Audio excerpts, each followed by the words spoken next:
জয় মা দুর্গা। আজ আমরা আলোচনা করব দুর্গা পূজার অঞ্জলি দেওয়ার সময় ভক্তরা যে একটি গুরুতর ভুল করে বসেন, আর সেই এক ভুলে হতে পারে সর্বনাশের কারণ। দুর্গা পূজার সময় ভক্তরা মা দুর্গার কাছে নিজেদের মনোবাসনা পূরণের জন্য অঞ্জলি দেন। শাস্ত্রে বলা হয়েছে অঞ্জলি মানেই ভক্তের হৃদয় উৎসর্গ। কিন্তু সমস্যা হলো অনেক ভক্ত অঞ্জলি দেওয়ার সময় মনের পবিত্রতা বজায় রাখেন না। কারো মনে থাকে অহংকার, কারো মনে থাকে হিংসা বা অন্যের প্রতি কুটিল ভাব।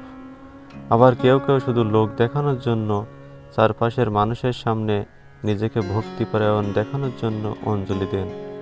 শাস্ত্রে বলে অপবিত্র হৃদয়ে দেওয়া অঞ্জলি ভগবতীকে সন্তুষ্ট না করে বরং অশুভ ফল বয়ে আনে।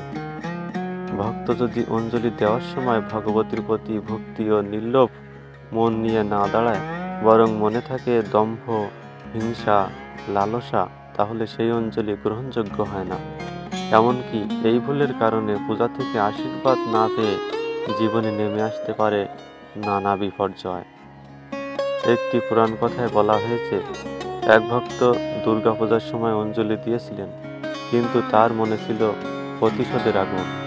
ফলস্বরূপ তিনি ভক্তি না পেয়ে জীবনে ভয়ঙ্কর দুঃখ ভোগ করেছিলেন।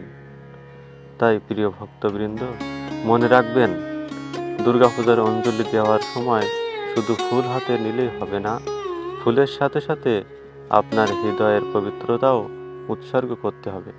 অহংকার নয়, বিনয়; হিংসা নয়, প্রেম; লোক দেখানো নয়, আন্তরিকতা।